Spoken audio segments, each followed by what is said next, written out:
আজ চলে এসেছি দীপাবলি স্পেশাল আরও একটা রেসিপি নিয়ে। আমি চেষ্টা করছি এই দীপাবলিতে খুব চটপটে কিছু রেসিপি আপনাদের সাথে শেয়ার করতে, যাতে করে আপনাদের কিচেনের সময়টা একটু কম লাগে আর খেতেও দুর্দান্ত হয়। আসুন দেখে নিই।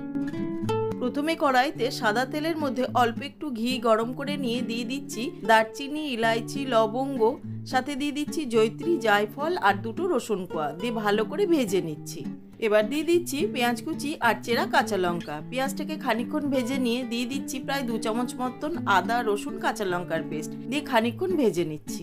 এইবার দিয়ে দিচ্ছি আগের থেকে ভালো করে ধুয়ে জল ঝরিয়ে রাখা চিকেন। এটা কিছু দিয়ে আমি ম্যারিনেট করে রাখিনি, 10 মিনিট মতন ভেজে নিয়েছি। এবার দিয়ে দিচ্ছি টমেটো কুচি আর প্রয়োজন মতন লবণ দিয়ে বেশ ভালো করে কষিয়ে নিচ্ছি। এবার দিয়ে দিচ্ছি প্রয়োজন মতন হলুদ, জিরে গুঁড়ো, ধনে গুঁড়ো, কাশ্মীরি রেড চিলি গুঁড়ো আর দিয়ে দিচ্ছি গোলমরিচ পাউডার, সাথে দিয়ে দিচ্ছি চিকেন মশলা দিয়ে এবার খুব ভালো করে কষিয়ে নেব, যাতে কষাতে কষাতে তেল ছেড়ে আসে। কষাতে কষাতে দেখুন কতটা তেল ছেড়ে এসছে। এই সময় প্রায় 10-12 মিনিটের জন্য ঢাকা দিয়ে দিলাম। হয়ে গেছে, এবার ঢাকাটা খুলে নিচ্ছি, নিয়ে খুব ভালো করে নেড়ে নিচ্ছি। চিকেন থেকে কিন্তু অনেকটাই জল ছেড়েছে। এইবার দিয়ে দিচ্ছি ফেটিয়ে রাখা টক দই। টক দইটা দিয়ে অনবরত নাড়তে হবে, যাতে করে দইটা কেটে না যায়।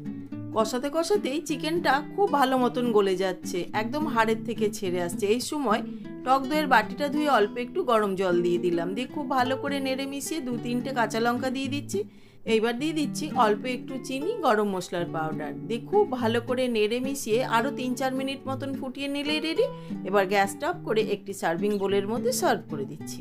চিকেনের এই রেসিপি ভাত, রুটি, পরোটা, পোলাও সব কিছুর সাথেই কিন্তু জমে যাবে। অবশ্যই বাড়িতে একবার ট্রাই করবেন আর আমাকে জানাতে ভুলবেন না আপনাদের কেমন লাগলো।